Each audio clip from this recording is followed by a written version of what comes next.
Hvorfor var det så dårlig kvalitet nå? Det var aldri så dårlig kvalitet. Men det var så mørkt det.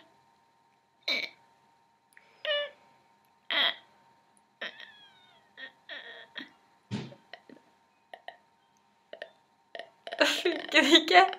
Ja. Du fikk ikke til å klype meg, nei.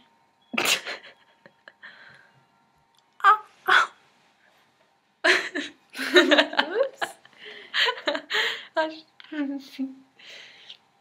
Ja. Klokka 12, jeg bare sovne.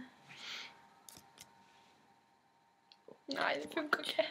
Vent, hør nå. Ikke trykk på pause. Nei, pause gjør jeg ikke trykk på stopp.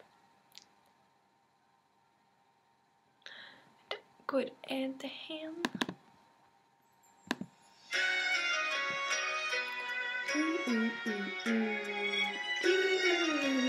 Lisbeth har nettopp laget en film. Au! Med sangen her. Ja, herregud.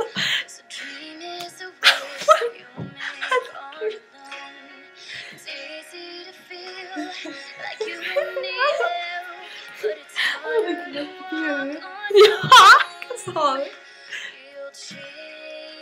Det knakk i fingrene mine.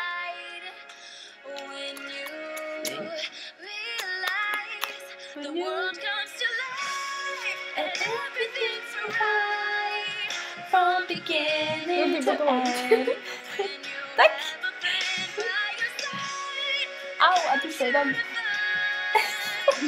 Det var ikke på dårlig. Ja. Nå blir det to. Nå er det fint. Får ikke igjen til min. Nå er det fint.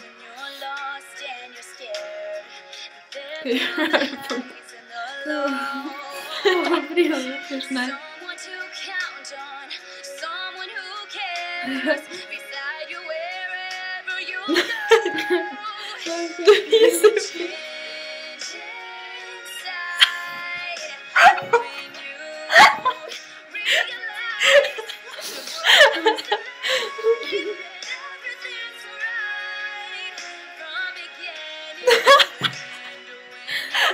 Gud, jeg har fått det til.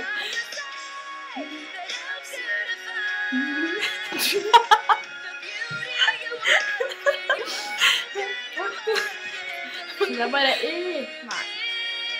Så noen Gud, da. Det er forresten Elisabeth sin. Som har litt sånn søl her. Her er litt søl. Nå kunne du så ikke. Ja. Nei, det var litt her. Ok.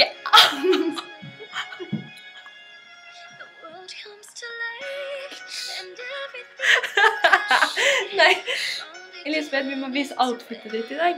Stille opp da.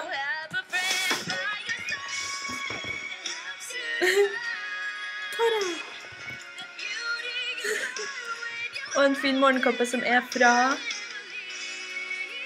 Oversized women.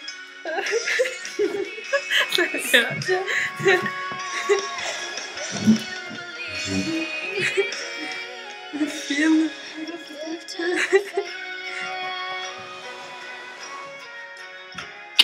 Nå slutter plassen min. Ha det. Nå slutter sengen. Det gjør vi, sier vi. Vi hører. Ja, så.